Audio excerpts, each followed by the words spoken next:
आजकल अकादमिक जगत और रिसर्च में हर तरफ डेटा ही डेटा है। जी। इतनी सारी जानकारी आ रही है, उसे जल्दी से समझना, उसका विश्लेषण करना, ये सब बहुत जरूरी हो गया है। हाँ, बिल्कुल। इसी माहौल में एक टूल का नाम काफी सुनने में आ रहा है, KNMIE, खास तौर पर छात्रों और शोधकर्ताओं के बीच। जी। आज हम इसी KNMIE पर थोड़ी गहराई से बात करेंगे। सुना है ये बिना ज्यादा कोडिंग के ही डेटा साइंस की दुनिया के दरवाजे खोल देता है। हमारे पास कुछ नोट्स और लेख हैं इस पर, तो चलिए देखते हैं क्या है ये KNMI। बिल्कुल। KNMI, जिसका पूरा नाम कॉन्स्टेंस इंफॉर्मेशन माइनर है, असल में एक open source data analytics platform है। ओपन सोर्स मतलब मुफ्त? हाँ, व्यक्तिगत और अकादमिक उपयोग के लिए मुफ्त है। और इसकी सबसे बड़ी खासियत है इसका विजुअल तरीका। आपको कोडिंग लिखने की जरूरत नहीं पड़ती। अच्छा। आप स्क्रीन पर जैसे ब्लॉक्स नहीं होते छोटे छोटे, जिन्हें नोड्स कहते हैं, उनको जोड़ जोड़कर पूरा डेटा विश्लेषण का वर्कफ्लो बना सकते हैं। मतलब जैसे फ्लो चार्ट बनाते हैं वैसा कुछ। हाँ, कुछ वैसा ही समझ लीजिए। हर नोड एक खास काम करता है, डेटा पढ़ना, साफ करना, मॉडल बनाना वगैरह। इसे जर्मनी की कॉन्स्टेंस यूनिवर्सिटी में डेवलप किया गया था। तो ये विजुअल तरीका ही इसकी लोकप्रियता का राज है, खासकर छात्रों और शोधकर्ताओं में, क्योंकि उन्हें शायद कोडिंग में उतनी महारत न हो। हाँ, ये एक बहुत बड़ा फैक्टर है।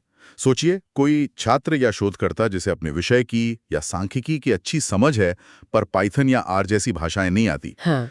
वो भी इसके जरिए जटिल विश्लेषण कर सकता है। बस नोट्स को ड्रैग करके ड्रॉप करना है और कनेक्ट करना है। और जैसा आपने कहा, मुफ्त होना, खासकर एकेडमिक जगत के लिए ये बहुत बड़ी बात है। महंगे सॉफ्टवेयर का खर्चा बच जाता है। हाँ, ये तो है। मुफ्त और बिना कोडिंग, ये तो वाकई कमाल का कॉम्बिनेशन है। पर क्या ये सिर्फ मतलब शुरुआती लेवल के काम के लिए है या इसमें और भी गहराई है? नहीं, ऐसा नहीं है। ये इसकी दूसरी खूबी है, इसका लचीलापन।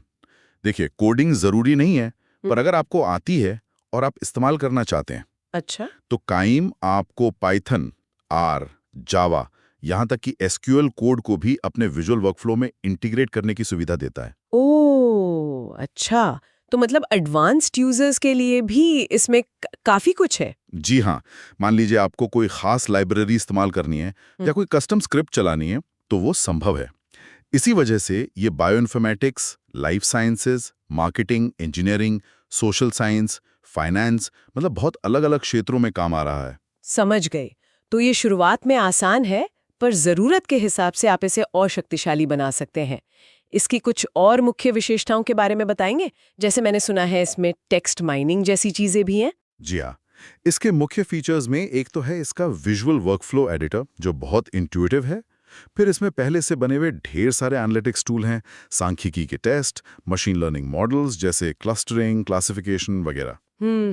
टेक्स्ट और वेब माइनिंग की क्षमताएं हैं, मतलब आप टेक्स्ट डेटा से भी जानकारी निकाल सकते हैं। बड़े डेटा सेट्स जैसे हडूप या स्पार्क पर जो डेटा होता है, उसके साथ भी ये काम कर सकता है। बिग डेटा इंटीग्रेशन भी है। वाह। जी। और आप अपने नतीजों को दिखाने के लिए इंटरैक्टिव डैशबोर्ड भी बना सकते हैं, ताकि दूसरों को समझाना आसान हो। अच्छा, एक बात जो शोध में बहुत जरूरी होती है, वो है पुनरुत्पादकता, मतलब रिप्रोड्यूसिबिलिटी, कि अगर मैंने कोई विश्लेषण किया है, तो क्या कोई और उसे दोहराकर वही नतीजे पा सकता है? काइम इसमें कैसे मदद करता है? ये बहुत ही महत्वपूर्ण सवाल है। और हाँ, काइम इसमें काफी मदद करता है, क्योंकि आप पूरा वर्कफ्लो यानी विश्लेषण का पूरा खाका एक फाइल की तरह सेव कर सकते हैं। अच्छा। उसे आप किसी के साथ भी शेयर कर सकते हैं, ईमेल से भेज सकते हैं। वो उसे अपने काइम में खोलकर ठीक वैसे ही चला सकता है जैसा आपने चलाया था। उसका दस्तावेजीकरण करना भी आसान है। तो इससे पारदर्शिता बढ़ जाती है। बिल्कुल। पारदर्शिता और पुनरुत्पादकता दोनों को बहुत बढ़ावा मिलता है।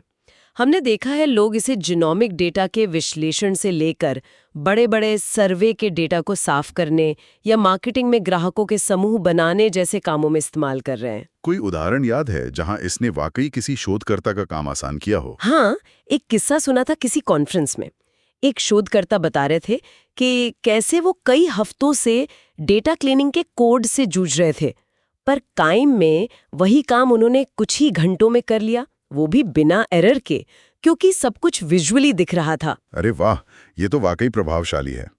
अच्छा, अगर कोई छात्र या शोधकर्ता इसे आजमाना चाहे, तो सीखने के लिए क्या साधन उपलब्ध हैं? शुरुआत कैसे करें? ऑनलाइन जगह है जहां हजारों उदाहरण वर्कफ्लो पड़े हैं। आप उन्हें डाउनलोड करके देख सकते हैं, उनसे सीख सकते हैं। फिर K9 की अपनी अकादमी है जो मुफ्त ऑनलाइन कोर्सेज देती है।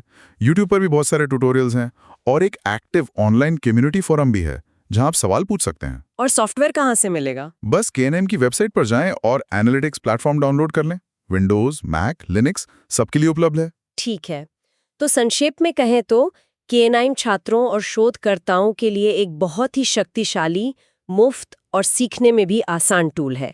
ये डेटा के साथ काम करने की कई बाधाओं को, खासकर कोडिंग की बाधा को, दूर करता है और इसका विजुअल तरीका इसे अकादमिक विश्लेषण और शोध के लिए काफी अच्छा बनाता है। निश्चित रूप से ये एक बेहतरीन टूल है, लेकिन एक दिलचस्प बात सोचने वाली है। जी। जैसे जैसे विजुअल नो कोड या लो कोड प्लेटफॉर्म ज्यादा ताकतवर हो रहे हैं, ये डेटा विज्ञान को और ज्यादा लोगों की पहुंच में ला रहे हैं। ये अच्छी बात है, क्योंकि अलग अलग फील्ड के एक्सपर्ट्स भी अब डेटा का बेहतर इस्तेमाल कर पा रहे हैं। हाँ, ये तो है। पर क्या इससे डेटा विश्लेषण की जो गहरी समझ होती है, जो उसके पीछे के सिद्धांत हैं, उनका महत्व कम हो रहा है? या फिर ये और भी ज्यादा जरूरी हो गया है कि जो लोग इन टूल्स का इस्तेमाल कर रहे हैं वो ये समझें कि उन विजुअल ब्लॉक्स के पीछे असल में हो क्या रहा है?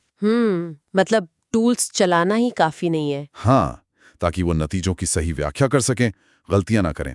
ये सिर्फ एक बटन दबाने जैसा नहीं होना चाहिए। ये एक ऐसा सवाल है जिस पर शायद हमें आगे सोचना चाहिए कि ये टूल्स हमारी समझ को कैसे बदल रहे हैं।